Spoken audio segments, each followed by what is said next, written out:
very carefully thought through, then they will react positively and they'll come with you on the journey. That's it from us for now. Thanks for watching. While online and offline integration is clearly the most important and the most complex paradigm shifts, to borrow a phrase from the prospectus for this seminar, for the information industry, another critical element has been the development of high-quality information graphics.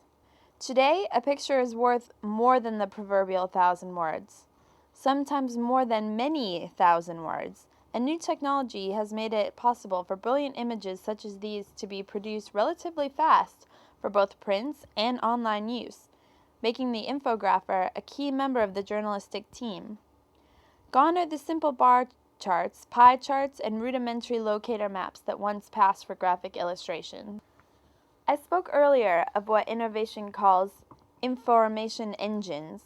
At Gannett, America's largest newspaper group, the concept has been adopted across the board at all 98 local newspapers, and its newsrooms have been rebaptized as Gannett Information Centers, to emphasize that they are no longer dealing with news in the traditional sense, but provide a focus for their respective communities, a great deal of hyper-local content, interactive reader participation, and nearly instant delivery of news, photos, videos, and graphics from mobile platforms.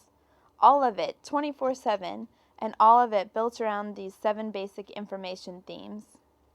Let's see how it works at Florida Today, a Gannett paper near Cape Kennedy. As readers change and how they get their news and how we deliver the news, we're no longer a one press, one start. We have to be 24/7. So we're breaking the news online, we're expanding the news for print, and we're making the two mediums work together. And I think that's what the future is going to be, and that's how we are here now at Florida Today. The newsroom in the old days wasn't nearly as responsive and dynamic as our information center is now. Now we're exploring new ways to communicate with people and finding new ways to involve our readers and consumers in what we're doing. This is sort of exploring new territories. Used to we had sort of a linear goal in mind every day when we came to work, and now we're not sure where things are headed, and it's much more exciting. 5 years ago, you would not have had videographers. You wouldn't have had a multimedia department. You wouldn't have had people carrying laptops with air cards delivering news instantly from the field. So what we've done is when we changed to the jobs to be done, we analyzed that. We now deliver news 24/7.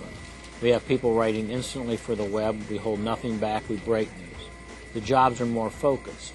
People that shoot videography now know what they're doing. Photographers have changed in that they shoot stills and they also shoot video. We also have people carrying tape recorders to do it. We also buy video to put up on our website.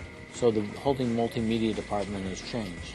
A reporter's job has changed. No longer do they have one press start. For example, they have till midnight to get the presses started. Well, if their meeting happens at 8, they'll have things online by 8:30. We'll be sending probably a story every 5 minutes up online, so everyone now is more instant than they have ever been. So the roles have changed because the immediacy has changed. Well, I've learned that speed is still important in journalism. It's like we've sort of rediscovered it to some degree. Speed was essential in the days of when wire services were crucial to newspapers, but newspapers themselves didn't have to do the work the way news services did. And now we have brought some of that back to newsrooms. I've also learned that it's possible to teach journalists, old journalists even, new tricks, because we have people who have been in the business for several decades now doing video and producing online sites and animated graphics and just sort of thinking about things and doing things that they never did before. Well, I would say that my job has changed dramatically. No longer are we just carrying notepads and pens, binoculars. We're also carrying our laptops. We're carrying digital cameras. We're carrying video cameras. To give you an example, just the other day we were covering a brush fire in Grantville area, a community to the south of us here. I took along the video camera, I took along the digital camera, and even had my cell phone. When I first got there, I took cell phone images, sent those to the office. We were immediate with our coverage. We got an image of a house that was just in front of a fire as it was approaching. took some digital photos of firefighters working the brush blaze, and also pulled out the video camera. Doing all of this within 30 minutes and then turning over everything to my laptop, getting out my notepad, taking notes, talking to witnesses. Same thing, except we're adding these extra tools to help us along to get the news out to our online operation. The staff accepted the changes extremely well. They knew things needed to be changed. They knew things wanted to be changed. They wanted to be first, and they wanted to be out front and be proactive. They were tired of hearing all the negative news about newspapers. They're tired of only seeing bad stories, so they were ready to change. This newspaper 41 years ago was started to cover the space industry and change. So this staff has been changing and moving forward. The Information Center has allowed Florida Today to better connect with its readers by allowing us to do more. We're allowed to now provide more news, more immediacy, more local kinds of information that serves the reader's needs. We do it through our hyperlocal sites primarily in that we've created venues where people can get breaking news, news features, data about their communities, regularly updated database information, crime logs, and the like. And we've also opened the doors for people to come in and contribute to the operation, to contribute to our abilities to serve their needs. It's a discussion that we've created. We allow them to send photos, to share their stories, to help us with story ideas and coverage. This has made us more relevant, obviously, to people's lives.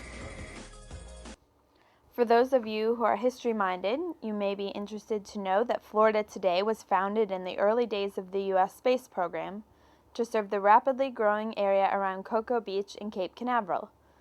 Its founder was Al Newharth, who later, as chairman of Gannett, went on to found USA Today.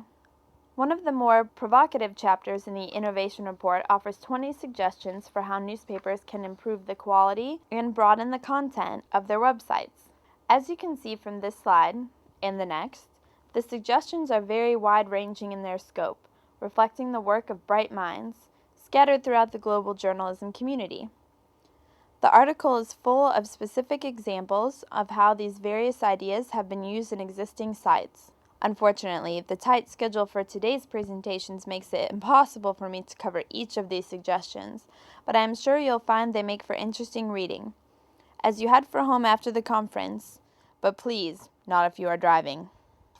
Since the subject of this conference is innovation, let me take a moment before ending this presentation to reflect on the fact that perhaps for the first time in history, digital technology allows for new ideas to be tested with a minimum of effort and, even more importantly, with a minimum of expertise and expense.